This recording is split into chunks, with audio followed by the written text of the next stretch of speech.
this is a conversation that I have wanted to have for some time. These are the conversation partners that I want to have this conversation with. Include yourself in that as well. There's a microphone here, and so after we say whatever we're going to say, there's a space for you to ask your question, for you to get said what you need to get said. And so I hope that you will begin thinking about what you might say, or that burning question on your heart about this issue. And don't be shy about that. I'm told that we're going to adjourn from here at about 8:40. There's a reception afterwards. I guess, is that the fellowship hall we're calling it, Lisa? In the fellowship hall, there are books to buy, should you care to buy books. There can be books that can be signed as well. And so all that can happen. Selfies can be taken. I've already got my selfie, so, you can get yours. But I am so delighted to see so many of you who are here.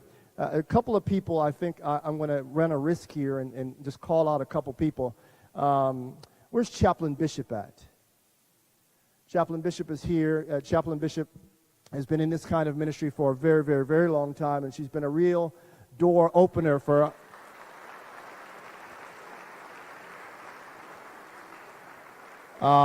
and Joseph Shippen. Would you stand up, Joseph? Joseph...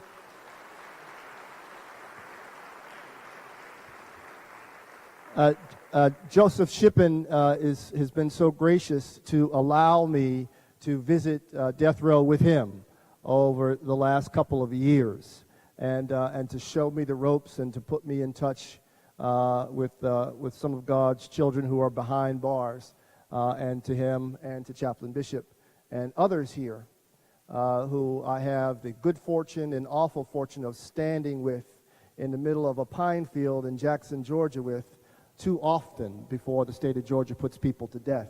I see so many of you here tonight, and I'm glad that we're continuing on this journey together. Lastly, let me just say this. I'm teaching a course at Candler about Jesus and leadership. Those of you who know me, you're like, what else? Yeah, so Jesus and leadership, that's my stuff. And we were reading a book by a gentleman by the name of Walter Brueggemann. Is a name that's familiar to so many of you. And the title of the book, Archbishop, is Reality, Grief, and Hope. And in this book, Brueggemann walks us through a comparison of post 9/11 America with Jerusalem when the temple falls. And he says that the three urgent prophetic tasks are to be able to get some truth in the room, to be able to grieve that which needs to be grieved, so that we can create a space for genuine hope to be born. I'll spare you all of the course notes, but here's the point. What Brueggemann says, I think, is so apropos for our conversation tonight. Because what he says is that this God who we get a sense of in the Old and New Testament, is committed to two things, right? And it comes through the prophets, and it comes through all the literature, and that is the irreducibility of God and the irreducibility of neighbor.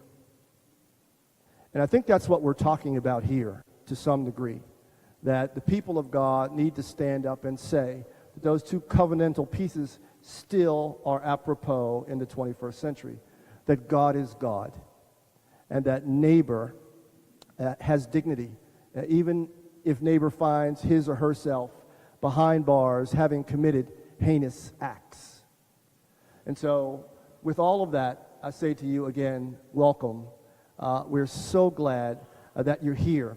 And I will, rather than go down the road and introduce everybody, I'll just pass the microphone, and the speakers will get a chance to speak and say hello to you themselves. So again, welcome. Thank you.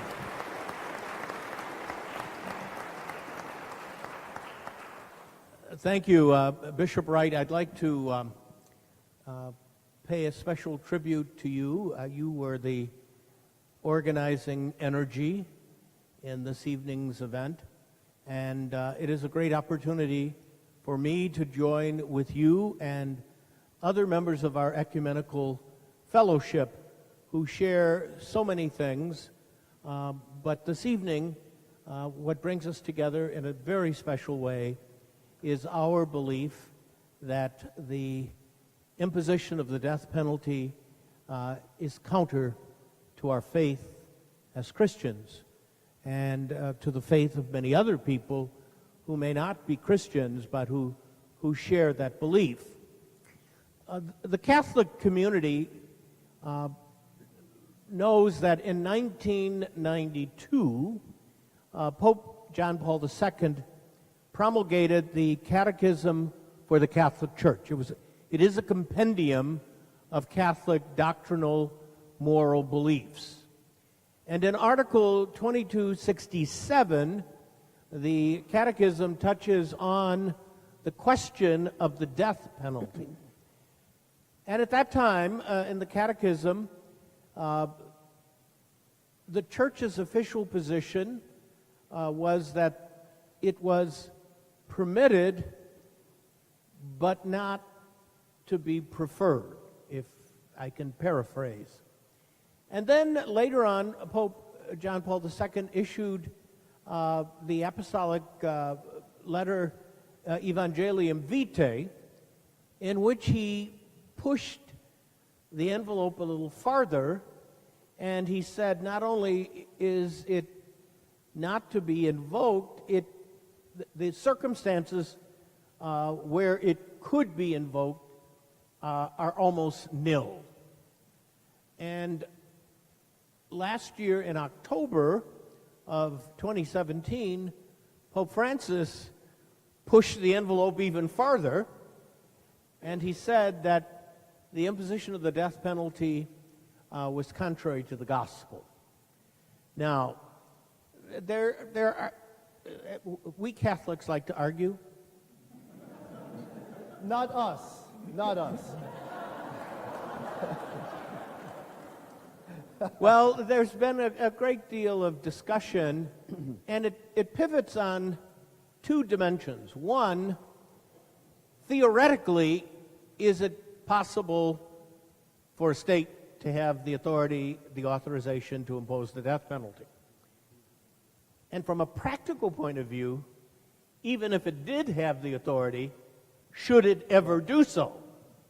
And that argument, that disagreement, that dialogue, to be more polite, is still going on. But it's clear that within Catholicism, there has been a clear movement, certainly within the last generation, the last number of pontiffs, to move farther and farther and farther away from the justification of the imposition of the death penalty. We here in the Archdiocese of Atlanta are very fortunate to have a very generous and loving deacon, Dick Tolcher. Where are you, Dick? I think you're here someplace. You said you'd be here. He's busy. But he heads up our prison ministry, and one of the dimensions thereof is to organize a vigil on the night before the imposition of a death penalty sentence here in Georgia. Fortunately, as I was speaking earlier, Georgia, and I'd like to say it's purposeful, that's my prayer, has moved away from being so aggressive in the imposition of the death penalty. But as part of that, I write to the Georgia Parole Board whenever there is an individual who is about to be put to death, asking the parole board to consider the commutation of that sentence. We are not, certainly when I write, and I believe the church is not saying that people who have been guilty of a very serious crime should not face punishment. What we are saying is There are ways of protecting society, protecting the common good, that does not require us to put another person to death.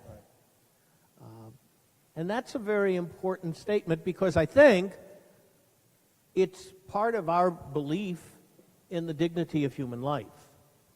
Once you begin to justify the taking of a human life, you really are on a slippery slope, because it becomes justifiable in the minds and in the hearts of too many people.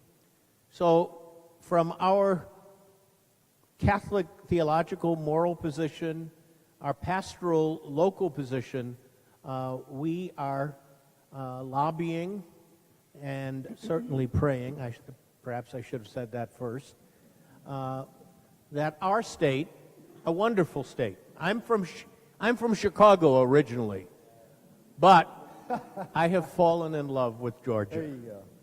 And we have a wonderful state. I just wish we weren't so aggressive in putting people to death.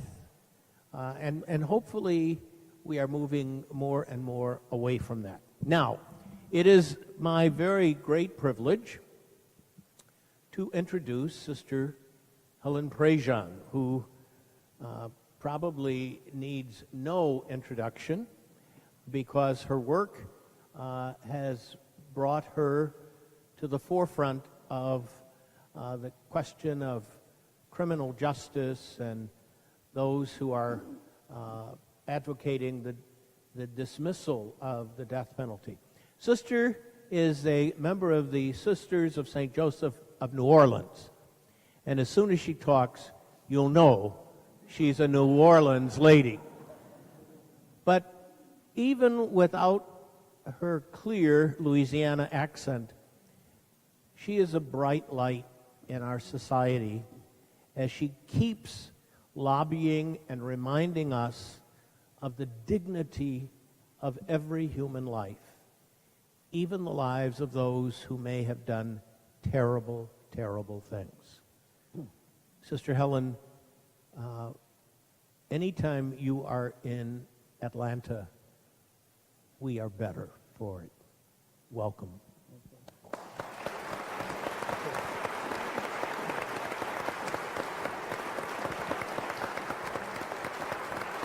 Help me with the time. I got 1.5 hours. So quote me. When are we at? 25 minutes. Thank you. It's good to be here. Good to be here with all these good folks. Finally, it just comes down to, doesn't it? Our souls, our conscience, Holy Spirit in us, what our eyes see and what we experience, and how it changes us. I'll start by telling you I just penning the last words of a book called River of Fire. It's a prequel to Dead Man Walking. It's a spiritual journey that brought me to death row, that brought me to visit a man on death row, accompany him to execution. And it has a prelude in it, and it goes like this. They killed a man with fire one night. They strapped him in a wooden chair and pumped electricity through his body until he was dead. His killing was a legal act because he had killed. No religious leaders protested the killing that night, but I was there. I saw it with my own eyes. And what I saw set my soul on fire, a fire that burns in me still. And now here's an account of how I came to be in the killing chamber that night and the spiritual currents that drew me there. It's all about grace, and it's all about waking up. And waking up is always a grace. We can't wake up on our own. We can't make ourselves be awake. We hear, the gospel's about this. The gospel challenges us. Well, the death penalty, got arguments on both sides here on the... But boy, when you experience the fire, and I saw a human being strapped down and killed in front of my eyes. And I knew what he had done. And that's the first story in Dead Man Walking. It's the story of Patrick Saunier. He and his brother, in cold blood, killed a teenage couple out near the sugarcane fields in Louisiana. And both these kids are found dead with bullet holes in the backs of their heads. And the parents then begin their own journey for the rest of their life in grief and in trauma and in outrage, and trying forever in the rest of their life to hold their life together. And I get plunged into the middle of this. I don't know anything about the death penalty. So the whole book of River of Fire is awakening to the gospel of Jesus and the social justice of the gospel of Jesus, of what Pope Francis is telling all of us now, that the church needs to be a field hospital, going out to the wounded, the gospel of encounter. Churches aren't places where people come in and they get to, do liturgy and good stuff. I mean, it's part of that, but it's gospel of encounter. So my whole journey about waking up was about, first of all, just realizing what privilege had done in my own life. I grew up in Baton Rouge. It was during the days of Jim Crow. Black people couldn't sit in Sacred Heart Church with the rest of us white folks, or in the theaters, or in the bus, or wherever. And culture gives us blinders. Culture closes our ears and said, well, honey, that's just the way we do things here. It's better for the races to be separate. And the gospel of Jesus couldn't break through that with me because culture was so strong. And this is not bad people. My mom and daddy were good people. Daddy, a successful lawyer, and Ellen worked in the house. Mom and Jesse worked in the yard, and Daddy helped him buy a house and helped Jesse get a good job, and kind, good people, but never questioned Jim Crow. Why should I ever question Jim Crow? I mean, I just thought, well, this is just the way things are. And that's what privilege does. White privilege. We who are white never have to worry when we step in a room. People may not like us because of our views, but they never going to look at us funny just for the color of our skin. And it is such a grace to wake up. And that's the story that I'm telling in this book. And it was about waking up to a point, because being a Catholic nun, I mean, I'm doing good nun stuff, doing good Catholic nun stuff, teaching in a school, being a DRE in a parish, working with good people out in the suburbs, all white folks like me, 10 major housing projects in the city of New Orleans, and I hadn't been to one of them. I mean, maybe some people felt called to go serve the poor, but it wasn't me. And then that moment of grace, when Sister Maria Augusta Neal, when our sisters went to a conference in Terre Haute, Indiana, and we were all staying in the girls' dorms there because it was the summertime, and it was St. Mary of the Woods, and it was out in the woods, and we were captive, and we had this social justice nun for 3 days. And I thought, let me get out of here. We are nuns. We are not social workers. I didn't know what to do with all that social justice stuff. Like one of the parents in a Catholic school that trying to teach social justice said, look, he's here to learn so that he can go to college. Don't you be teaching him all that social justice stuff. Teach him his faith. Yeah, right. And when I heard that talk, I awakened. And that's what I mean about grace. We can hear 1,000 talks. We can read all kinds of stuff. But boy, when that spark happens, and we wake up, and there's a meeting of conscience, and then our life takes a different trajectory. We know it's grace. That's what happened to me. Maria Augusta Neal, I'll give you the line she told us. And it was that Jesus preached good news to the poor. And I thought I knew what was coming next, about how every hair of your head is numbered, how God loves especially the poor. And she said, integral to good news to poor people is that they'll be poor no longer. That is not God's will that some are poor and some are rich. We got to look at the whole economic thing we do. We got to look at our whole political thing we do, our social thing we do. Why do we have so many poor people here in the United States? And why is there even this attitude toward, they don't have rights, it's entitlements, and they got too many entitlements. Why don't those people get to work? Why don't they? Why don't they? Why don't they? And you guess who gets to say those things? those of us who have been privileged and given so much. I speak for myself here in the waking up. So I moved into the St. Thomas housing projects in New Orleans, and African American people became my teachers. All the rules were different. It's like I was in another country, the other America. What happens with the police when you don't have a father who's a lawyer? What happens to you when you get arrested for something and you don't have the bail money, and so you sit in jail for 2 years just waiting to go to trial? You're already jailed. What happens to you when you go to the public schools and you're a junior in high school and you can't read a third grade reader? What happens to you in the redlining of the bank so that you can never get a loan? What happens to you when you're a kid and you're going to work at McDonald's and you're still getting poverty wages, minimum wage, and you're still in poverty? What happens to you? And I plunged in among the people, and they began to teach me, this white woman of privilege, about all. And I began to realize it's not that I was so blooming virtuous. Nun, bride of Christ, say whatever you want about the nun thing, but it was that I was so cushioned. I was so protected. And they were in the fire. They are trying to make their way here. And they taught me. They teach me still. I belong to St. Gabe's Catholic Parish, an African-American parish, because I need to be in the presence of people. They don't need me so much, but boy, I sure do need them. And so this book, River of Fire, ends with the first page, a dead man walking. So I'm coming out of the Adult Learning Center, working at this place called Hope House in St. Thomas, and somebody from the Louisiana Prison Coalition meets me and says, "Hey, Sister Helen, you want to be a pen pal somebody on death row?" And I said, "Yeah, sure, I could do that. I could write some letters." I didn't know they were going to kill this person. It was 1982. We had an execution in Louisiana. 20 years had been an unofficial moratorium starting in the 60s, 70s. I hadn't noticed the Supreme Court put the death penalty back. And I wrote the man. And I was thinking I was an English major, write a few little poems. We have a little correspondence going on.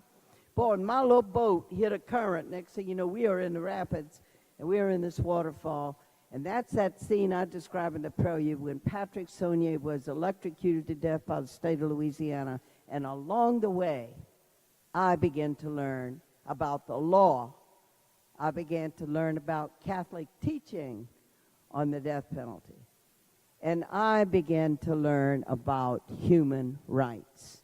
And Pope John the 23rd in Pacem in Terris said that the Universal Declaration of Human Rights, forged in 1948, is our beacon of light to lead us into the future.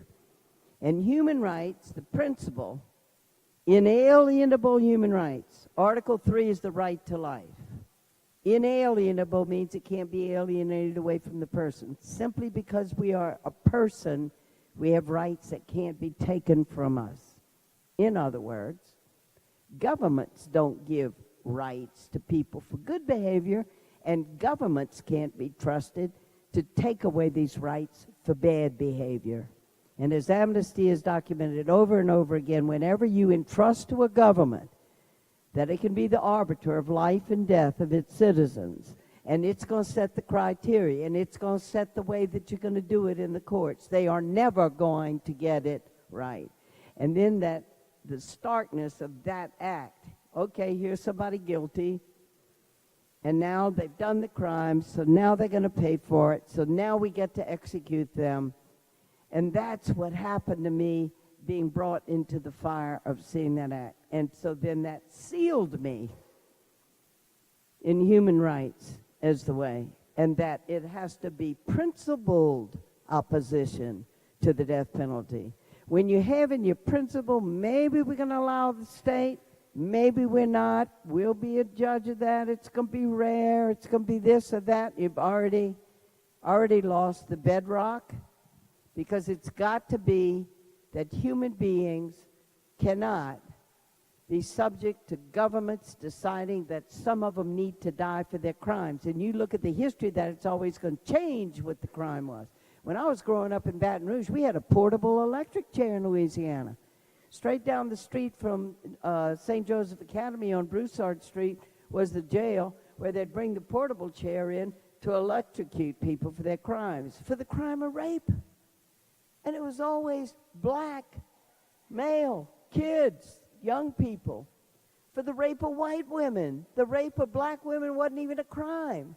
You can't let governments decide, oh, we'll have it for rape, or we'll have it for murder, or we'll have it for this. Can never trust them to do that. Inalienable human rights. And that's been the conversation with my church, because I was learning it from lawyers, and I was learning it from people and going to death row. The unassailable principle of human rights. Article 3 of the UN Declaration is the right to life. And that cannot be compromised. It cannot ever be turned over. The other one is Article 5, very close to it, that no one should be subjected to cruel and degrading punishment and torture. Torture is intrinsic to the death penalty because human beings are conscious and imaginative and anticipate dying 1,000 times before they're taken out and killed. Everybody I've been with on death row, I've now accompanied 6 people. It's always the same nightmare. They're coming for me. It's time. And then I'm going, no, no. And then I wake up and I look around. I'm in my cell. Not tonight, but they will be coming for me. Or watch as others are let out ahead of me to be killed. There is no way when we're close to this, that and we know what we believe in Christ, that there's ever a way that we could reconcile this with our faith. It took a long time, over 1,600 years, before we had Pope Francis to say it is contrary to the gospel.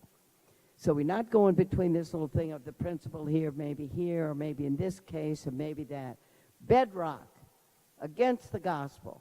Because the gospel is the opposite of saying we're going to imitate the worst possible kind of violence, imitate it, and do to the one who did that violence to try to solve our social problems. I mean, but so what do the people know? What did I know? Did I ever think about the death penalty? No, I never questioned it. We're made to be afraid. You hear the politicians say, this is what we got to do. We got to fight fire with fire.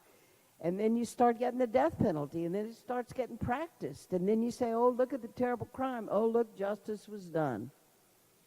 So when I came out of that execution chamber that night, and I had witnessed that, what was I going to do? The first thing I did was throw up, because I never witnessed a human being intentionally who was alive. I had known him for two years. I knew where Christ was in that room. There is no doubt about the presence of Christ when you have a man being strapped down and made defenseless and killed. Gradually now the stories have been coming out more and more what has happened to our guards who have had to do these killings and the wardens who've had to do these killings. More and more stories have come out about victims' families saying how the death penalty re-victimizes because they wait for this closure and wholeness that never comes. But standing outside the execution chamber that night, right after midnight, in the dark, throwing up, and then saying, the people are never going to get close to this. This is a secret ritual. But I've been brought close. I'm a witness. So I got to tell the story. And I didn't know I was going to write a book. I didn't know what I was going to do. First thing you had to do with these long marches to just get the media to come out so you could begin to talk to the people about the death penalty. You can't call a little press conference, say, we're the Louisiana group opposed to the death penalty. We're going to have a little press conference. Y'all come. We're going to serve refreshments. We'd like to talk to y'all about why we're against the death penalty. You know how many people are going to show up at that press conference?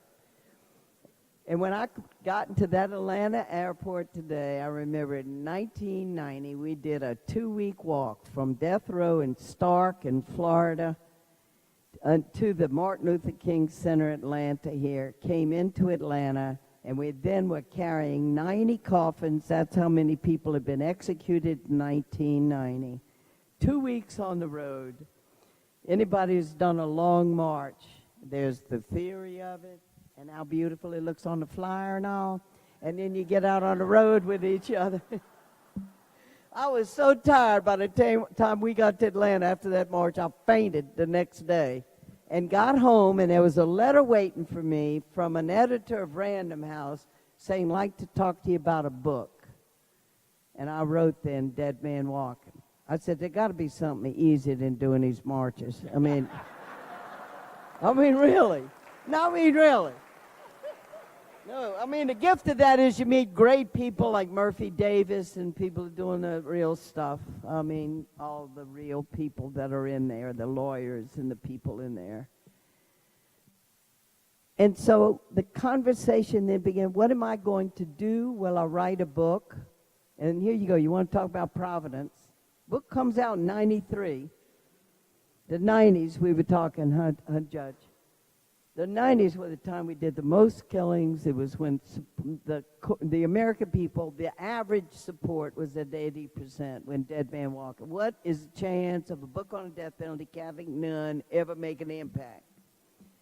But then Susan Sarandon read the book. And Susan Sarandon pestered Tim Robbins for 9 months. Did you read the nun's book? Did you read the nun's book? He probably did it for domestic tranquility, but he read the book. And this film comes out. And Tim said right away, it's not going to be about an innocent person. We know we shouldn't kill an innocent person, but when somebody's really guilty and he's not remorseful, can we get him? And that's Matthew Poncelet in the movie. And the movie came out, they got 4 nominations. Over 1 billion people watched the Oscars that night on the Feast of the Annunciation. Bishop, it was some annunciation. I mean... And Dead Man Walking just was given over to the world. And to me, all this says is, when God calls us, we do our little bit. We do it with as much integrity as we know and get it out there and turn it over to grace. And we stay with the community when we do it. And so the Oscar, Susan got the Oscar for it. And then it was made into an opera. A wonderful opera. I just was in Madrid, Spain. The opera's going all over the world. Terrence McNally, great playwright, did the libretto. Jake Hague did the music. It is seamless. It is so powerful. The opera of Dead Man Walking. It's going to be in Atlanta next year. Next year, I'm coming back. Because Madame Butterfly, I got to work for the opera. See, Madame Butterfly never has to go talk about what an opera's about. But because it's a new opera, I go into town, I do a lot of media interviews, say, y'all, let me just tell you the story of this opera. And then they come to the opera, which is a transformative experience because it's not only live drama, but it's music that brings us into places of our heart we don't know we have. And it's the healing of our hearts that we're talking about as a people, that we do not have to do violence to try to solve our social problems. What have I found all these years going out to the American public? A good and decent people who want to be fair and who don't know booscat about how the death penalty works. Because there's a rhetoric of it. Oh, look at the crime. Look at the crime. Look at the crime they did. And they don't know. You got to take them into what happened to Fenton Cootie, the guard who was the supervisor on death row in Louisiana, who could have retired at our prison, Angola. But then he got moved to the execution squad, and he had to take people and he had to kill them. And he says, I come home, sister, after these executions, I've been through 5 of them. He said, I can't sleep and I can't eat. In my gut, I know I helped kill a defenseless person. The brutalizing effect of what it does to people close up who have to do the killing for us. And the wardens involved. They're always going to be involved because they're the trigger. They either nod their head or take off their glasses as they do in Texas, and they are the first trigger, and it brings on the death of a human being who's defenseless. One little parting shot here about in the Catholic conversation. The second book I wrote is called Death of Innocence, about 2 innocent people. Dopey Gillis Williams had an IQ of 65 and was killed in Louisiana. And it'll break your heart to read Dobie's story and what happened, of what the prosecutor did and what the all-white jury who sentenced him to death. The second story, Joseph Adele's a man in Virginia, and the Italian Parliament got involved. The Italian people got involved, and Mother Teresa got involved in Joseph Adele's story. And through it, I got to have a direct dialogue with Pope John Paul. So I knew what was going on with this catechism deal back and forth here with this 2266 and this 2267. And meanwhile, I have a witness now, people actually being killed here, and know that this witness is what we got to get to the people. And so I got to write to Pope John Paul. The letter was delivered right to him. It was while he was working on the Latin definitive edition of the Catechism. So the little letter wafts in to the Pope's window, and I said to him, Your Holiness, I notice in the Catholic Catechism about the dignity of human life, but it always says dignity of innocent life, innocent life. And how many Catholics have I heard say that they're pro-life, they're against abortion, but they're for the death penalty? What about the dignity of guilty life? And Your Holiness, when I'm walking with a man to execution, and his feet are shackled, his hands are shackled, he's surrounded by 6 guards, they're going to lead him right down this hall and strap him down and kill him. And he says to me, Sister, please pray God holds up my legs as I make this walk. Your Holiness, where is the dignity in this death? And he got it. I mean, that was in 97, and the Pope was in St. Louis in 99, and he was the first Pope to put the death penalty with the other pro-life issues that Catholics are used to. And in St. Louis, he said no to abortion, no to euthanasia, always to uphold the seamless garment of life. All life has dignity. And then he added, and no to the death penalty, which is cruel. Our Supreme Court has not yet acknowledged the cruelty or torture in the killing of a conscious, imaginative human being. We're not there yet. It is cruel and unnecessary. Even those among us who have done a terrible crime have a dignity that must not be taken from them. And so we make our way. So then Jesus talked about wheat and weeds coming up together, and that is what the dialogue is like. And that is the way we gradually move and change. We don't have the same societal need to execute violent people because we have a way to protect ourselves that we didn't have before. When Thomas Aquinas said like a rabid dog or like you cut off a gangrene or something, it was always for the health and safety of society. We don't need to do that anymore. The people of Georgia don't need to do that anymore. And the hope I see, and that night outside that execution chamber when I was there in the dark and vomiting, I remember thinking, the words of Jesus came to me. The people are like sheep without a shepherd. They don't have anybody to take them there. And it was a compassion and love for the American people. That people, American public is not any more vengeful than people in Europe, or it's just you got to bring people close to help people reflect. And that's what we got to do, and that's what we're doing tonight. But please God, consciousness and conscience are very close in us, and that action must come out of consciousness being changed. So to come and be inspired by talks tonight, and then not to change anything in the action that we're taking, is we have not actualized the grace that is dying to be born in us, to help us to be a force in this society, to become a society for life. Thank you. Nice nudge.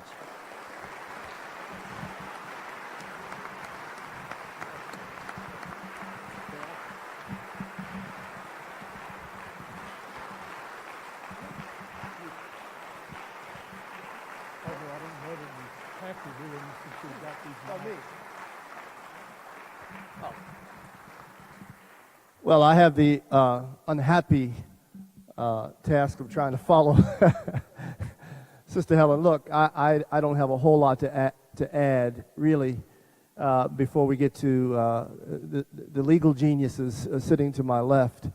I am so grateful that Archbishop is here with us. The Archdiocese of of Atlanta is virtually the same geographical size as the Episcopal Diocese of Atlanta. And Archbishop is here representing, I think it's about 1 million Catholics, 1,200,000 Catholics. And so I'm awfully glad that he's here with us, and I hope that people see us, at least figuratively right now, standing shoulder to shoulder in this regard. I was a little boy born in a Catholic orphanage, so I have a love for the Catholic Church, a genuine love for the Catholic Church. And so I'm glad that you're here with us, and of course I'm glad that Sister Helen is here with us. She's my kind of mischievous. I can hear it in the accent. I can see it in the force of her words. So really quickly, I've been in this diocese now 16 years, just 6 now as bishop, 10 previous, and I was a rector of a congregation, Sister Helen, and I was very committed to my little corner of God's vineyard, and I was doing my thing, and all was going well, and I watched the news just like everybody else, and I heard about people being killed off in the distance. And while I said, "Oh, shucks," and I sort of conceptually, intellectually, emotionally was against the death penalty, I didn't take any actions.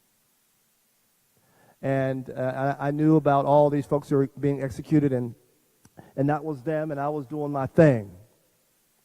When I became the bishop of the Diocese of Atlanta, I stood up in front of God and everybody else and said that I was going to be the chief pastor of this geographical area. That's 75 and a half counties in Middle and North Georgia. Chief pastor to all sorts and conditions, varying political views, etc. But she talked about waking up. What hit me like a ton of bricks is that the brothers and sister, at the time it was one sister, Kelly Gissendaner, and Susan's here to talk a little bit about that, were at the Georgia Diagnostic and Classification Prison, which is where we kill people in the state of Georgia. The only place we kill people in the state of Georgia is in my diocese. And so I was haunted by the lawyer's question, therefore, who is your neighbor? And so it's easy to be neighbors with the fine folks in Sandy Springs, and it's easy to be neighbor with the brothers and sisters in Jasper and Grace Calvary and all the wonderful places in Middle and North Georgia, but to be neighbor and to be pastor in Jackson, at the prison, to the guards and to those on the row alike. And so I just started showing up at the vigils, started spending time with people like Chaplain Bishop and Joseph Shippen and others. By the way, those are the folks who have been in the trenches for a very long time. I'm just a big mouth with the microphone. Those are the people, and there are people in this room. Murphy, you talked about Murphy earlier. There are people who have been on this long journey for a long time who don't get any attention or any media attention. And we need to just pause a moment and acknowledge the fact, like your deacon and those folks, those many lawyers whose names we don't know, who donate their time, donate resources, etc., to try to make a dent in this issue. Nevertheless, I gathered some voices, and we've developed a little book out there. Judge Fletcher was good enough to contribute, and others, and I call it Glorified Bathroom Reading. It's a skinny little book, but the point of it is not to overwhelm anybody with volumes of literature. The point of it is to create at least 5 doorways into the issue so that we might wake up and understand what's being done in our name, what's being done in the name of God in our midst. And so I don't stand or sit here as any sort of iconic somebody. In fact, I think the persuasive argument that I actually have is that I was just as oblivious as the next person. But then when it comes close, now it's something altogether different. And so there's no judgment, no condemnation in Christ Jesus. But I think this conversation, the book, other conversations, these people's witness on this panel is inviting us all to actually bring this issue closer and ask ourselves, what do we think? What's congruent with faith in Jesus Christ? And so that's really just my part. And so if you'll read my part, you'll see that. I've talked to the governor about it. I've talked to the governor's pastor about it. You know, one of the observations that I have made is that we want the love and grace and redemption of Jesus Christ for ourselves, but we want an eye for an eye and a tooth for others. And one of the biggest, I've listened to people, and people have been gracious enough to me to be critical of me, and I always learn. And one of the things they couldn't understand, and I think it's incumbent on us, the people who follow Jesus, to help people understand, is they couldn't understand. I had people say this to me at the prison. They couldn't understand how I could be making so much noise about the death penalty and not making a whole lot of noise about the suffering of the victims. And I want to say that's a false binary. The God I think we serve, the God of the Bible, has room in God's heart for the perpetrator as well as the victim. And so this is our message. So do we deeply empathize? Can we closely walk with those who have suffered at the hands of these people? Yes. And can we at the same time stand beside those on death row, those taking that long walk to the execution chamber? Yes, we can. We can do both. Vengeance and justice are two different ideas. They're two different ideas. Let me say the one last thing. The guy's giving me the finger here, 2 fingers or whatever it is. Not the finger, 2 fingers. Let me just say also, when you start to wake up to this stuff, the gospel comes alive in fresh and deeply troubling ways. Deeply troubling ways. And so we're in Lent, and I think it's poetic that we're here right at the doorway, the beginning of Lent. And if you really pay attention to the Gospels and you really watch the last part of the Gospel, what you understand is that an indifferent governor in collusion with religious people put Jesus to death. And there's something about that collusion, something about that.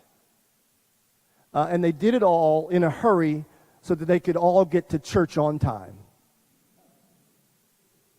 That's what the Bible says. And so I think we've got to take a look at ways in which we're colluding with a government, and I'm not talking presidential politics now, but with government. And I think you'll hear some of that from Judge Fletcher. We can't trust the government to make this decision. I find myself standing beside people on different ends of the political spectrum, those on the left and those on the right. I was amazed to find people on the right, fiscal conservatives, who came up to me and said, I don't quite go with you your way, but I stand with you in that the government shouldn't be in this business. And when I look at the cost, it's fiscally irresponsible. So we can find ourselves with lots of conversation partners here for the same end, which is to kill the death penalty. So that's sort of my bit. I think we want to have a brief word from Bishop Doyle, who's in Texas, and we wanted to include his voice because Texas is way ahead. It is number one, in fact, in putting people to death. So when we put this book together, we wanted to have his voice. He couldn't be with us tonight, but he has sent a video. And if that's ready to go, we'll have that. Hi, my name is Andy Doyle, and I have the privilege of serving as the Bishop of the Diocese of Texas. I wish I could be with you, and I apologize that I can't be with you all tonight, but I hope that you enjoy your time in Atlanta and that you find this new book that we have the pleasure of having Bishop Wright gather our voices into, of Making a Case for Life, to be a thought-provoking and prayerfully challenging read. In our own diocese of Texas, we had a particular experience in which one of our clergy families, the Himbasibwe family, was brutally murdered by their son. And what was amazing about that was immediately we were confronted with an opportunity to make our voice heard as the Episcopal Church in the midst of a very difficult situation. And one of the things that was simply a moment of grace and powerful ministry was to watch in the midst of our own grief and suffering at the news of a lost brother and sister and a child that at the hands of their own son, that our people came together and worked to keep him from receiving the death penalty because of his actions. And that moment, what was so profound for me was the fact that so often I think we as people of God, lay people, think we can't make a difference. But I will tell you, it is exactly the everyday person sitting in the pew who gathered around that young man to make a witness to God's desire that we not kill one another. The death penalty is a controversial topic, there's no question, and it's a dialogue that we have to happen in our church, even though we've been clear for many decades about our stances on this. As followers of Christ, it's our moral obligation to be informed and to open ourselves to these very difficult conversations in the church and outside. The church has become too complacent with society and shaping its views on the topic of capital punishment. Tiomir Kukolika reminds us that the gospel calls upon Christians to be informed by the character of Jesus and to realize that no matter how horrendous a crime one may have committed, legalized killing is not the way of Jesus. As Christians, we are committed to God's work of reconciling the world to himself in and through the cross. If we choose to stay silent about the death penalty, we are turning our back on the ultimate sacrifice that Christ made for us and that God invites us to make for one another. The task of Christian discipleship is to speak out about the reconciling work of the cross, allowing it to redefine our view of citizenship in the world.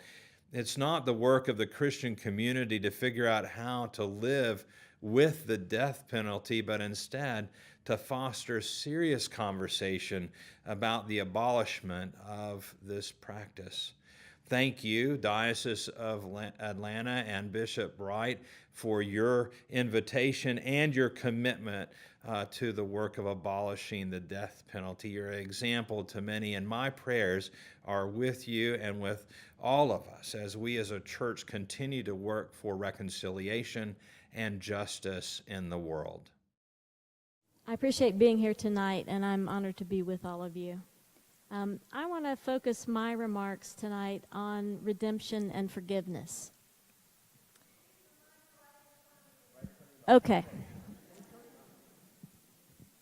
I want to focus my remarks on redemption and forgiveness.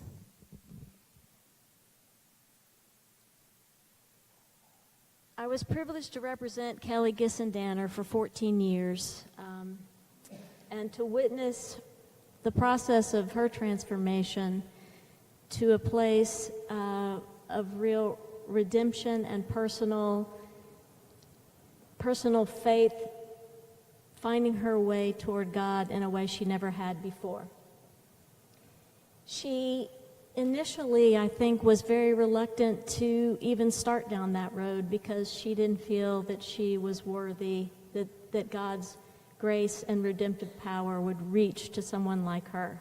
It was really hard to face what she had done. She had conspired with her boyfriend to kill her husband, and her boyfriend carried out the murder. Facing that was, as you can imagine, a very difficult and tedious process, and really took place over a period of many years, confronting what she had done and looking at it, staring herself in the face and and really reckoning with all the misery and the pain that she had wrought on people that she loved the most. Every capital case begins with an unbearable tragedy, and that's the murder of a human being. And Doug Gissendanner was, by all accounts, a really remarkable, wonderful, loving, and caring husband, father, son, brother, cousin, friend.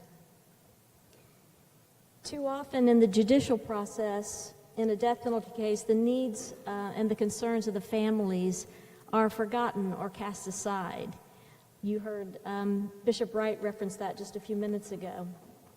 And in my years as a lawyer, with no room to put pieces of paper, I've seen the immense toll that kind of pain and tragedy takes on family members. I've come to understand through my own work the importance of caring for family members in whatever ways I can as a defense lawyer and otherwise. And I think that that's a part of the judicial process that really has not come to fruition in the right way. We do not have restorative justice in this country. You know, we have a criminal justice system that's very focused on one thing and one thing only. What are we going to do to the person who did these awful things? And part of what the principles of restorative justice seek to look at really turns that around a bit and says, what are we going to do to help those who were most harmed here? What are we going to do for the family members?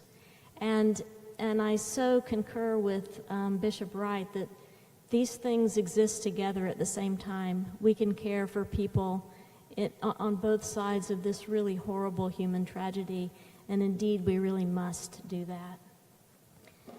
I was moved by Sister Helen's book years ago when I read it, in the way that she described the process of getting to know the family members of the people who were murdered by the folks that she ministered to and befriended who were on death row.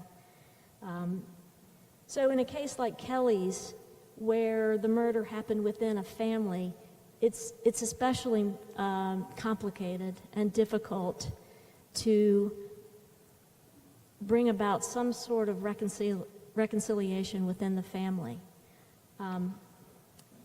And it was especially true, I think, for the kids, Kelly's and Doug's kids, as they tried to figure out how to move forward in the face of their father's murder, with their mother's assent and at her hand, in a manner of speaking, even though she didn't carry out the actual murder. It took great just great courage and fortitude for all of them to face this. Kelly and each of her 3 kids who were young at the time of the murder. And perhaps the most difficult part of it was for Kelly to admit to them what she had done. She could talk about it, she could think about it, she could pray about it, but actually sitting down face to face with her kids and offering that to them was, I'm pretty sure, one of the most difficult things she'd ever done. But where it led was remarkable in so many ways. Her kids struggled through their relationship with their mom, at times rejecting her and taking time away, and she did her best to allow them the opportunity to do that, while she also kept alive that she was with them, she cared about them, and she was there when they were ready to talk further. The process of their reconciliation, I really can't capture into words what that looked like and how it seemed, but in the midst of all of this brokenness and tragedy and pain and suffering that had gripped this family for many years, they found some measure of peace and healing because the kids found their way to forgiveness when the state was telling them, that's not the way forward. And my admiration for them is just without bounds, for those children and for Kelly, who walked that path toward redemption, healing, and forgiveness. And my hope going forward is that we can all learn from Kelly's and Doug's kids, that the criminal justice system doesn't do enough to restore and heal in the midst of all of this human brokenness. Thank you.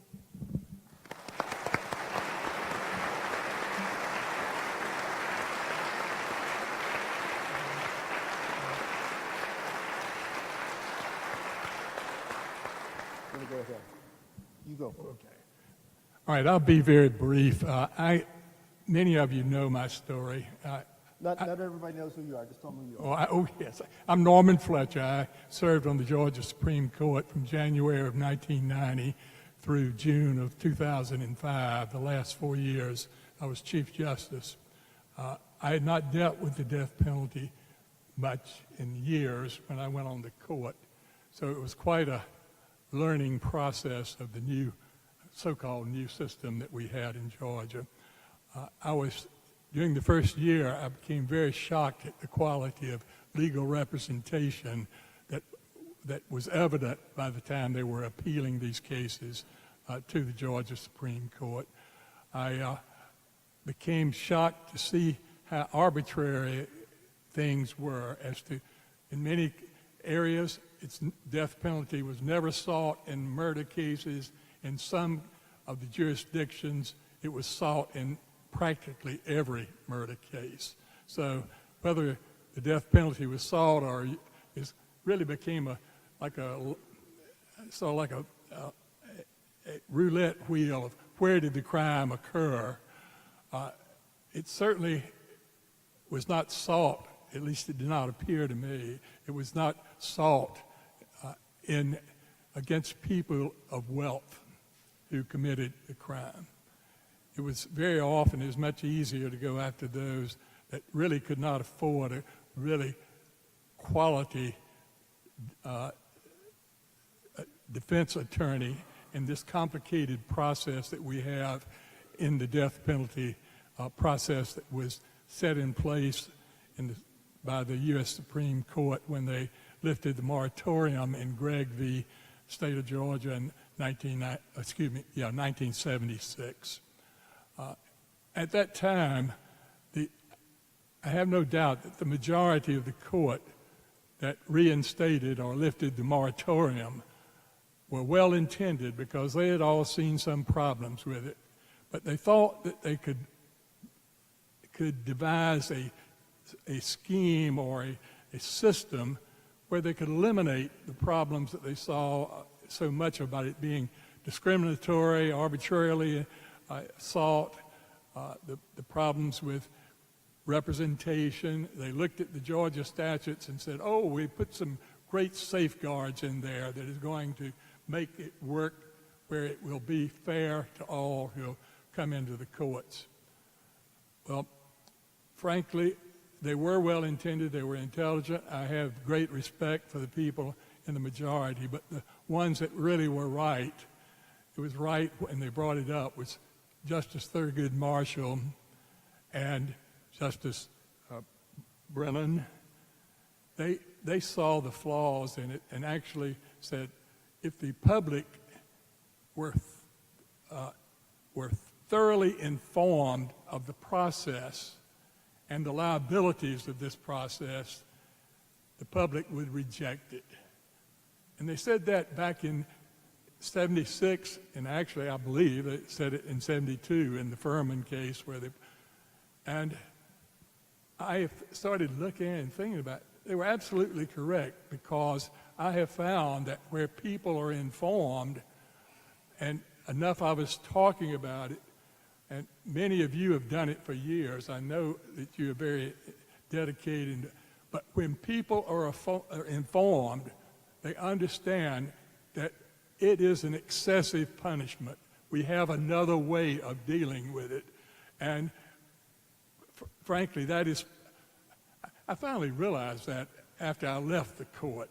You know, I worked with it. I tried to help improve the system, to get better attorneys, to get a new public defender system throughout the state of Georgia, and shortly, I think we got it in place around 2002. And then now, finally, because of some better funding, the group that works on the death penalty case, they are very effective. They're doing a much better job around the state. But we still have the problems that, frankly, I don't have the words to tell you. There are two things that brought me out about 3 years ago that I finally decided I'm going to publicly say it doesn't work. And one was frankly dealing with some people out of Washington who wanted me to look into the Kelly Gissendanner case back when she was still alive. And I looked at it and wrote, and I got to thinking about it. So I said, I was one of the unanimous court members who affirmed the death penalty on Kelly Gissendanner. But when you start looking at it, they say that it's to be reserved for the worst of the worst. That is, at least for the more culpable person that's involved. But in her case, that was not true. It was not true at all. The perpetrator that did all the acts and threw the gasoline on the fire on the vehicle with the body in it and burned it and actually did the killing and the stabbing, he is still alive. And he ended up with a plea bargain, and it is possible that in a few years he could be out in society again.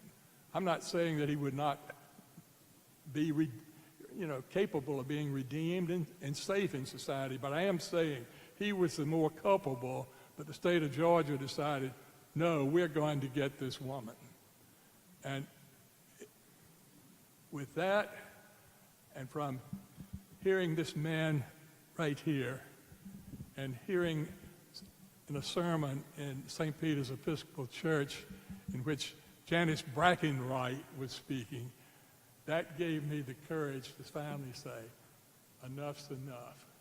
And I want...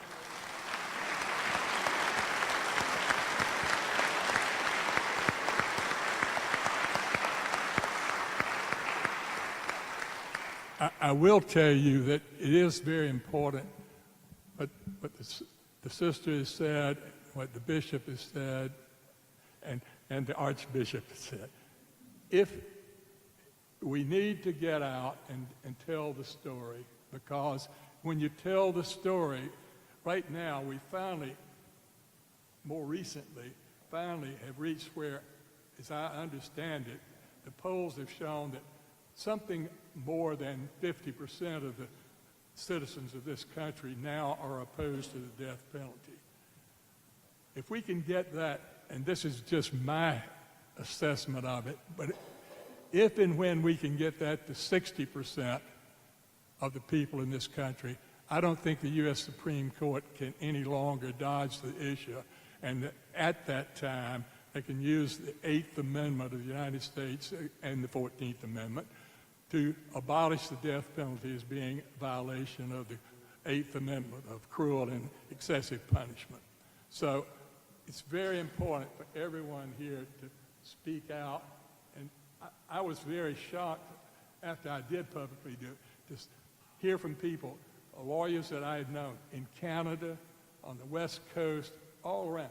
There are people that have been working for decades on this, and every time we get one more person speaking out, the chances of making a change, that is what, frankly, in my Christian beliefs, I think we have to do. I agree that people have to be punished, but this is excessive, and it doesn't. We have other methods of punishment in which we do not take a life of a human being. I will close with this. There was a justice on the Washington State Supreme Court. He served actually as a judge in the trial level too. For a total of 34 years he was a judge, 23 on the Washington State Supreme Court. His name was Bob Utter. When he decided he could no longer serve, and this was around March of 1995, in his public statement that he put out, there was a paragraph in it that really touched me, and I think you will agree. He said, "I've reached the point where I can no longer participate in a legal system that intentionally takes human life in capital punishment cases, we continue to demonstrate no human is wise enough to decide who should die. And I firmly, he was correct. I couldn't find a better way to express it. I appreciate you being here. I'll be happy if you have any questions later. I'll be happy to respond. Thank you, Judge.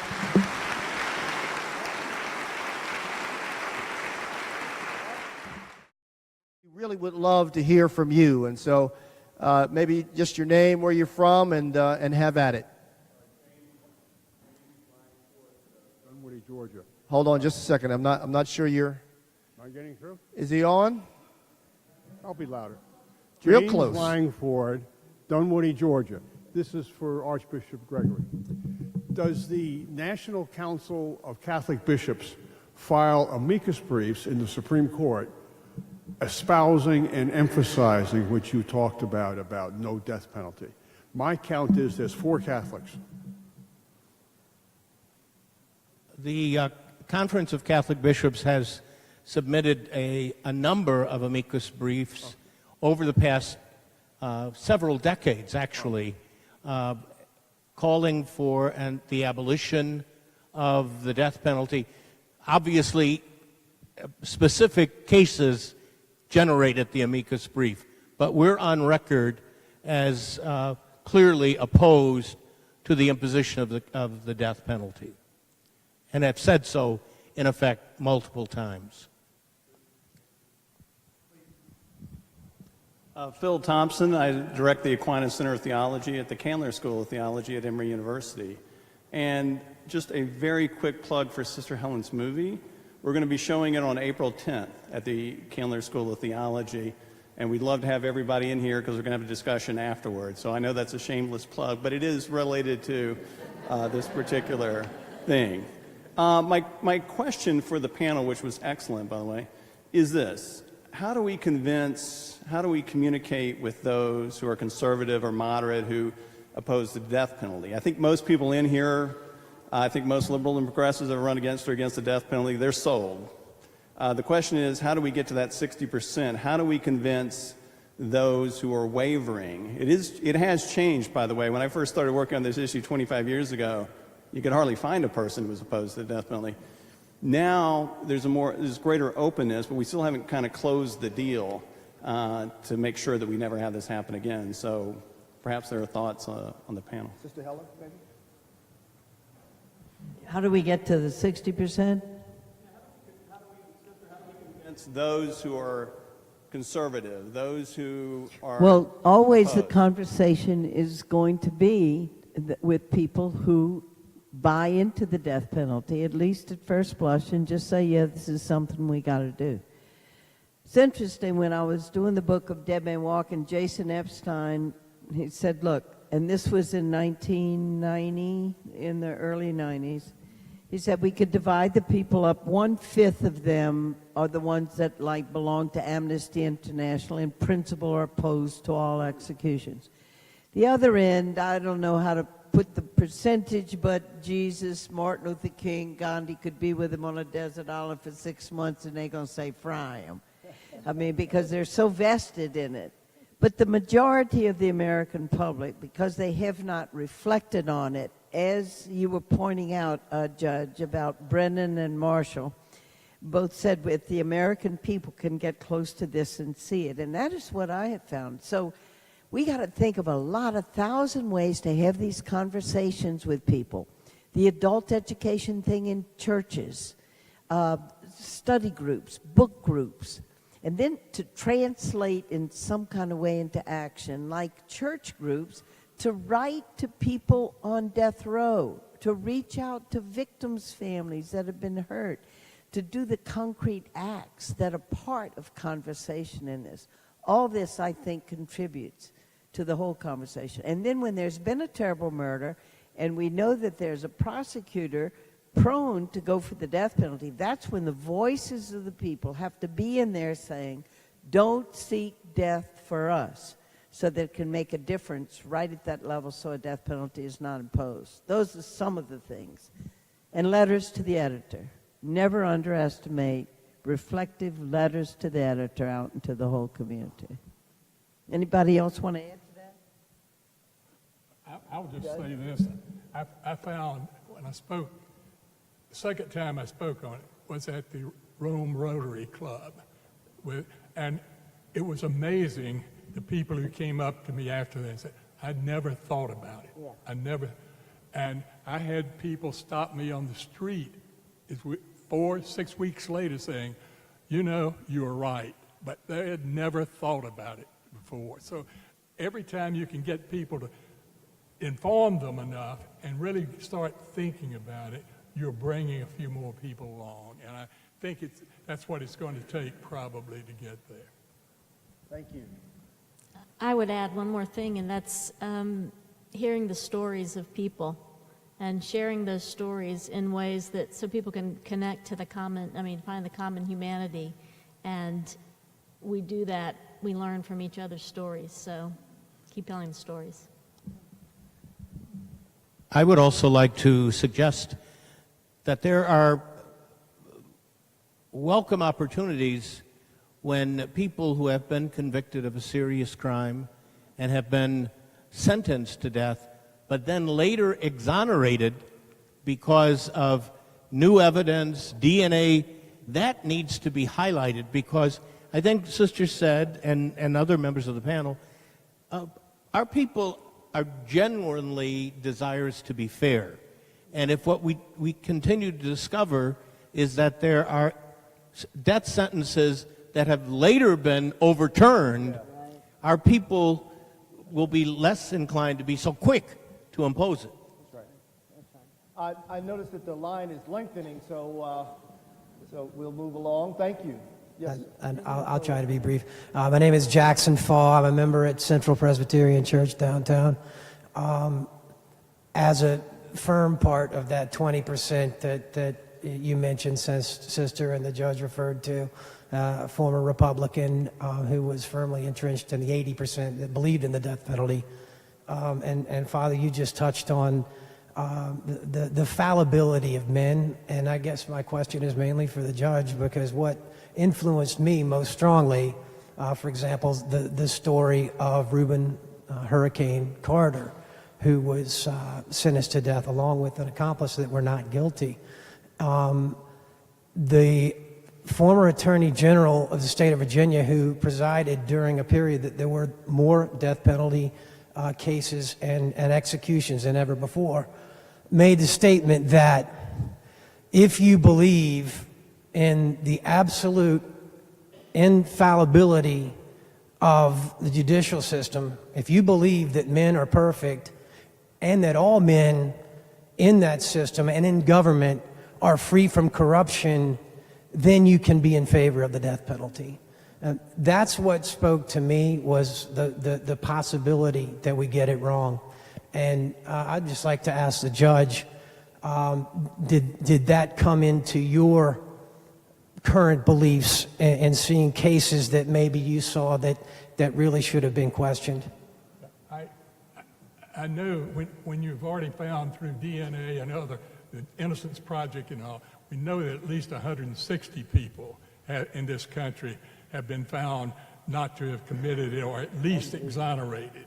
And in my opinion, there's no way that we can tell ourselves that there weren't those that were already executed that didn't get the opportunity. And I don't think the people of this country as a whole believe that an innocent life should be taken, and that's just another reason for let's use a less excessive way to handle this problem. It's Paige Dukes. I was in an applied ethics class last semester. It was my first semester back in college as a free woman, and I often felt like a bully in that class because I was in a room full of kids who were just now getting the right to vote, and I had none. And I felt, I had so much more life experience, certainly more experience with the criminal justice system, and I wanted them to hear me so badly on so many issues. And on the day that we were to talk about capital punishment, my teacher, who's the campus minister, asked me, "Are you ready?" And I was like, "Oh yeah, I'm totally ready for this." And I went in and I had all of the logical arguments against the death penalty, but I found myself trying to tell these kids about going to Metro State Prison and having to turn my back when Kelly walked by, to 8 years later sitting next to her in church. And I had to leave the room because I started crying, just as I am now. Okay. Take your time, Paige. And anyways, I just feel like it is so out of sight and out of mind. And the people who do have the big picture of the reality of this thing, and the transformation and the restoration and the forgiveness that has gone on, and then to see that person killed, it's so hard to feel like compassion is a weakness, and this reality and this knowledge is a weakness in the face of willful indifference. And I know, sister, that you have been dealing with this from so long ago, and I just wonder, do you have any advice for me or for those of us who want to stand up to that indifference?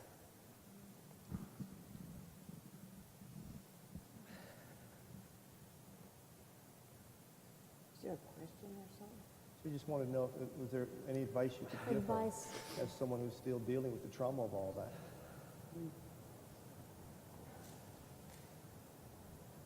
I'll say something. I guess not only am I compassionate and have this perspective that most people don't have, and then there are people who have been exonerated and have written about it. People, we're also criminalized. So how does compassion and that experience working against me stand up to willful indifference? Paige was a resident with Kelly, and I think that Paige, you have an extraordinary opportunity. I think that a lot of people don't get a chance to meet someone like you who's had the experience that you have, and Sister Helen talked about the gospel of encounter, and so you've had this encounter, and you're a witness. A first lot, you've been on the front row for this, and I think that it is true, and you've heard us all say this very same thing, which is when people get a chance to actually bring this notion close through someone who's actually on the road, through someone like you who knows something about the criminal justice system from your viewpoint, you really have this opportunity to help humanize that whole process and invite people a little bit closer. So I guess the only advice I could give, there's no real advice, is that I would want you to be encouraged, and to find that wonderful ability to stay kind to people who don't have a clue as you tell your story, is not sort of the default to frustration, right? And don't let them shut you up. But, just really ask for that grace through the Holy Spirit that's going to keep you kind so that you can continue to tell a story. People like me just needed to be brought close. And once I got a little closer, it was so apparent. And so I'm grateful for the people who brought me close and who didn't say to me, well, where the hell have you been for these last years? And so I just want to encourage you to continue to be brave, find your voice, be kind. You have such an opportunity as a witness. Such an opportunity.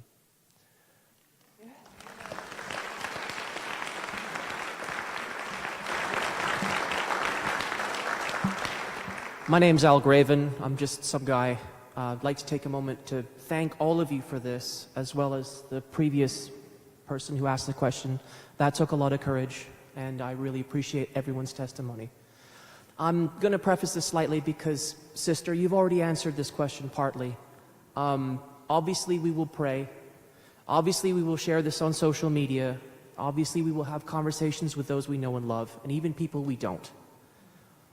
But I am a man that likes to back up things with action. Locally, are there any groups like the Georgia Innocence Project, prison ministries, anyone who's actually doing something? Can we help type up notes that lawyers have written if you need help that we can give partially skilled or unskilled labor to? Is there any sort of momentum to that we can actually add action to. Thank you. I'll just say one quick thing and then pass it on to Susan or others. In the back of the book, you'll see a page of resources. So thank God for Don Plummer making sure that that got in there, because we hoped for that this would prompt people to say, what can I do? So in the back, there's some resources, but let me just put you on to Susan here. There are so many things you can do. And I'll start with pointing out Mary Catherine Johnson sitting right there, who is the director of New Hope House in Barnesville, which offers hospitality to family members visiting folks on death row. They do far more than that, and meet her. And I don't know if there's information about New Hope House, but I can give you that, yes. That's one place to start. There are so many others. Jubilee Partners does all kinds of work. I saw some folks from Jubilee back there. Where are you at? The former Open Door Community, which is still, you heard Murphy Davis and Ed Loring's names earlier. They're still operating out of Baltimore, Maryland, but they're doing stuff here on death row. So there are all kinds of ways that you can get involved where you meet people and help people who need it. Folks on death row, their families, victims' family members. I mean, there are all kinds of ways to be involved really directly. Thank you. Thank you. All right. So if I could just ask you, not so much preface or statement, but your question. Well, that's the problem. I don't have a specific question, but I will be brief. My name is Richard Carroll. I'm at St. Bartholomew's. My concern is I am not opposed to the death penalty. But I am not opposed to mercy, clemency, and commutation. Archbishop, in your opening statement, you made reference to, and forgive me if I misrepresent your comments, my concern is the notion that not being opposed to the death penalty goes against Christian faith. I have accepted Christ as my Savior and Redeemer. With all due respect, I have to object to the notion that even if I believe that there is some necessity for the death penalty, I am not a Christian. My faith is challenged. The innate Sister Pragine, you commented on the inalienableness of life. Well, a murderer abrogates that inalienable right for his victim. Why is it unjust for society to exact that? We are human beings on this planet. I am certainly a fallible human being. Allusions have been made to forgiveness and, well, I must confess, I do not possess limitless divine forgiveness in my heart. I am a fallible human being. Let's see. Forgive me, I haven't had time to prepare, and I'm not very eloquent, but... Well, would it be okay if we worked with that part? I think you really, that's the taproot of a lot of the questions about gatherings like that. Could we stop there and just maybe let the panel work on that a little bit? Yes. One more point. The allusion that you made to Christ's execution, and do governments have the right to take another human's life? My question, and this is legal because I'm not sure. In sentencing, is it the court, is it the judge that decides sentencing, or is it the people on the jury? The reason I ask is because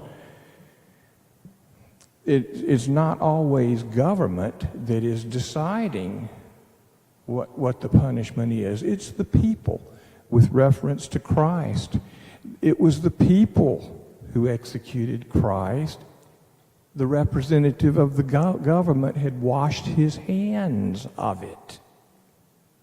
So it's society that is exacting its notion of a just punishment, not just the government. So thank you. Yes, Great. thank you.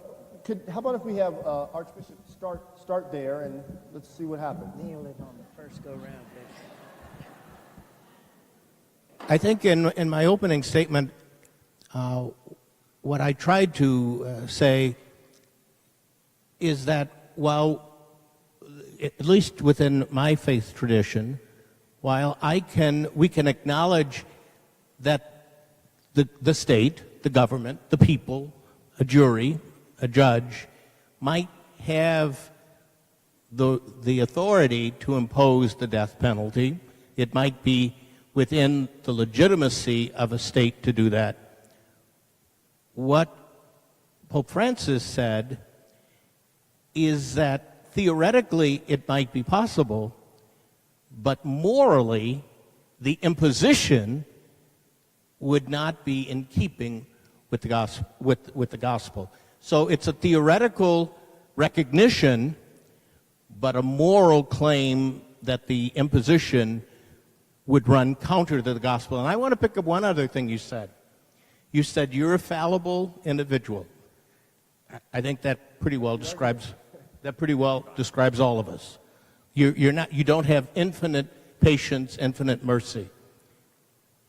But in that same gospel, Jesus says, you have to strive to be perfect as your heavenly Father is perfect. So ours is a journey, admittedly a journey that not until we enter the kingdom will we complete that journey, but we can't stop the struggle, the movement towards being like the merciful Father as Jesus called us to be.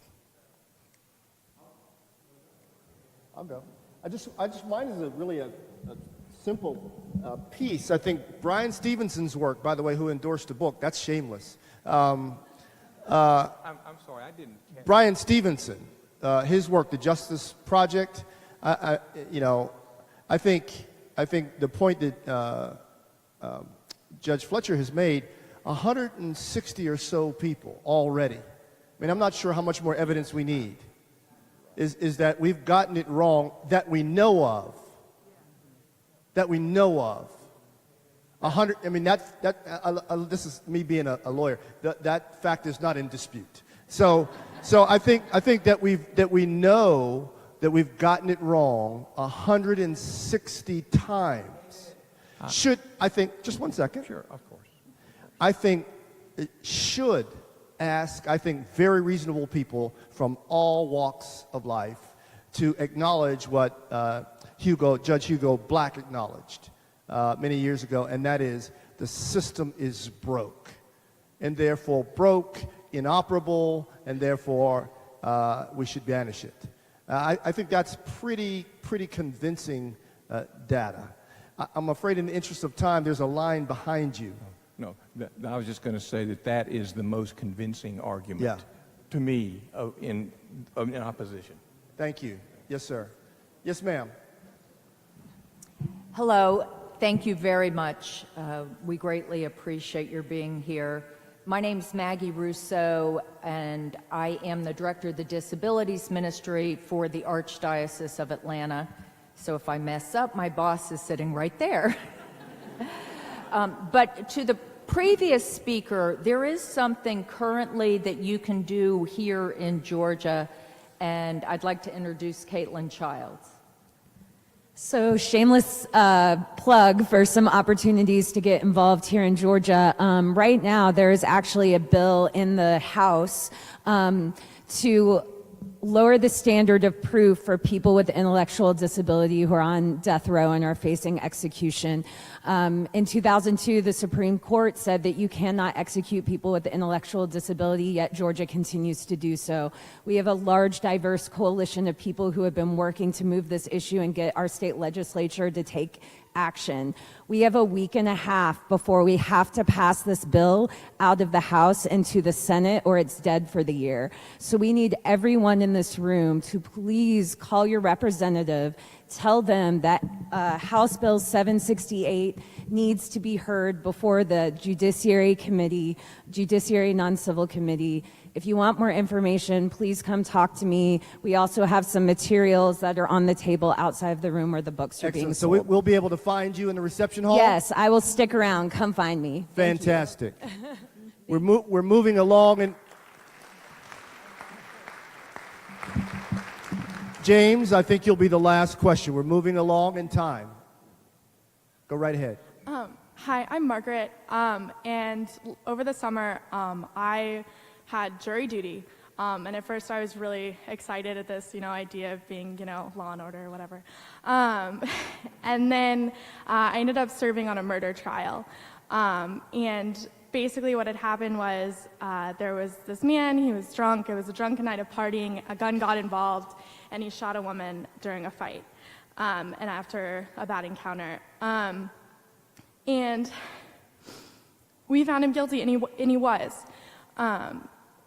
But he was sentenced to life with a chance of parole, and it makes me sick to think about because it was one mistake and one night, and he probably won't get to hug his children again until he's 3 times, until twice whatever my age. I'm 20. I'm just trying to say he probably won't get to hug his kids for another 40 years. I'm trying to make it poetic, and that's not the point. And so I guess my question is, what are we doing about overall prison reform, in the church? Because that's important too. And I just don't think that someone should spend 40 years not being able to hug their children because they made a mistake when they were drunk. It's really hard to hear what people are saying. It all gets very garbled. What are churches doing to talk about prison reform is a broader matter? Oh, yeah. Yeah, well, sure. And, the people here can tell. Restorative justice. See, we built a system that when people have done wrong, we punish them. And some people show going back to the whole Christian thing or even the fall of Adam and Eve, you disobey God, you got punished, you got sent out of the garden. Punishment, or do we need to restore life? Prisons are such dehumanizing places for human beings. You go in, you're less human when you come out. There are just so many factors in that. And so we have to change our way of thinking to move toward restorative justice and making people whole again. This is just like a new concept over the last 10 years or so, and we have to start thinking this. One thing is the massive incarceration of people is for drugs that have been made into a felony. Drugs for many years were misdemeanors. So you have people for nonviolent crimes thrown away for long sentences.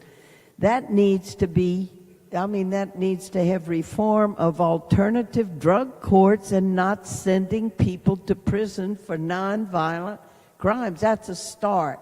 And there are many, many other things to do. But that's the community getting involved and being present in the conversations as this happened, and move things in the legislature that it's restorative justice instead of punitive. I'm sure Georgia is similar to Louisiana in this. We just have a horrible, horrible system of throwing human beings away. And read Michelle Alexander's book, The New Jim Crow. We know many, many more white people than people of color do drugs, and yet it's massive incarceration of people of color that fill our prisons. More per capita than filled the prisons in apartheid in South Africa. We have a terribly, terribly racist system that goes with incarceration. So there's plenty of things to study about this and see, but to choose a road that's not about punishing people and throwing them away and making them feel pain, but restoring them. Education programs in prison, for example. A huge start. That's just a couple of things. Susan? Not to state the obvious, but it matters who our elected officials are. it matters who, it matters. It matters who the Attorney General of the United States is, because, you know, reforms happen through that office. So pay attention to elections. I mean, again, not to state the obvious, but it does matter, and ask about these things when people are running for office and think about them when you're voting. Look at platforms related to these issues, because, you know, things are now being undone, that we're going in the right direction in terms of equalizing some of these things that Sister Helen was talking about. And in Georgia, for the last, I think, 3 years, there's been a sentence reforming commission, and while it's made some great progress. It's not where we ultimately want it to be, but there have been quite a number of things done in the last 2 years, and I talked with Justice Mike Boggs, who is chair, I think, of that commission, just about 10 days ago, and they're not through with their work. They're going to continue, because I think part of that reason they're continuing is because of the high cost of maintaining everybody in prison. But I'll accept reform no matter what brings them to that. But that is taking place. Let me just say one thing about cost and the death penalty and prison and all. Martin Luther King said that we have to always remember a budget is a moral document. And if we're pouring all this money into imprisoning people and punishing them and even killing them, what's happening to the at-risk kids? What happens to health care? What happens to all the things that we need in our society? So I used to be turned off like you think it's because it costs more to execute people than put them in prison. But once I heard that Martin Luther King had said that a budget is a moral document and how we use our resources is a moral decision, it's really helped me with that. My name is James Owen. I'm a student at Young Harris College, and I promise I'll keep this brief. You all talked about knowing people and having friends that you then watch die through this process. This has got to be extremely disheartening and draining work. Just simply what, kept you going throughout this. Does that question make sense? Maybe just throughout this work, what kept you going? It's got to be extremely disheartening and that sort of thing to see so many people continue to be killed. How do you keep going? How do you keep going? You asking that of me? Any of you, really. I mean... Yes. I'll hold the mic. Yes. No, and I'm sure the Archbishop wants to just do tit for tat here. I'll say, so what keeps me going, Archbishop? You say what keeps you going? No, it's first of all, what community I belong to. See, the community people, and by that I don't just mean my fellow sisters, but I mean the human rights lawyers and the people I work closely with, the people that work on legislative reform, because the people we're close to in their consciousness and what they're reading and what they're talking about is what keeps us alive. And then personally, just meditation in my life, contemplation in my life, staying close to the Gospels of Jesus, and then having fun. I mean, like look at movies, play cards with your friends and drink a beer. I mean, be whole. Huh, Archbishop? I'm not going to fight that. I think the one Christian virtue that all of us engaged in prison ministry, the works of justice, the legal world, the one virtue that we need most to focus on is hope. That we cannot lose hope that change is possible. And I think once you lose hope, then your spirit is broken because you don't think things are going to ever get any better. So it is the pursuit of Christian hope that keeps me going. I may be able to do a few things to help life here in the Archdiocese, but my hope is my successor will do more. One little thing about hope. When we talk about hope, we think, oh, yeah, you got to have hope. The catalyst for hope is when we begin to do one thing, when we put our hand on a rope and begin to act. It's like life comes to us. Action is very liberating. And then hope can become alive in us. Theoretically, to think about hope, or I want to be hopeful, or yeah, you got to, sing about that little ant. It's what makes that little old ant think he'll move a rubber tree plant because he's got high hopes, all that.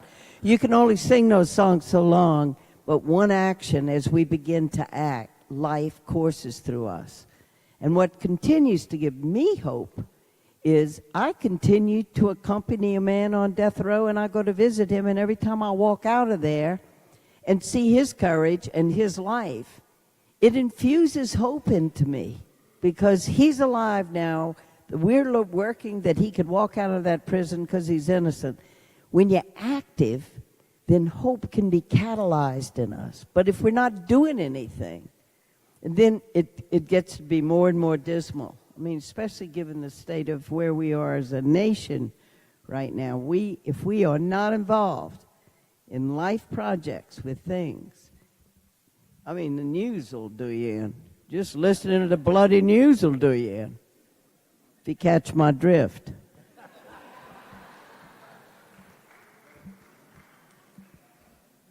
Thank you so much for...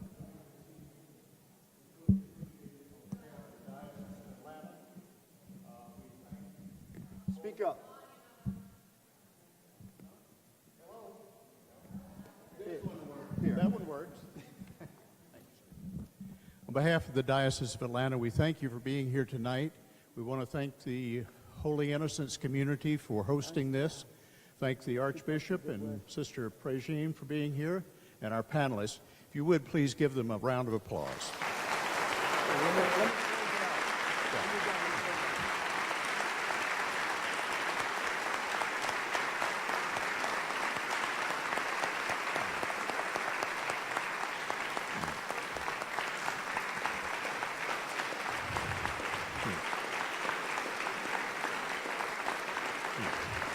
Thank you very much.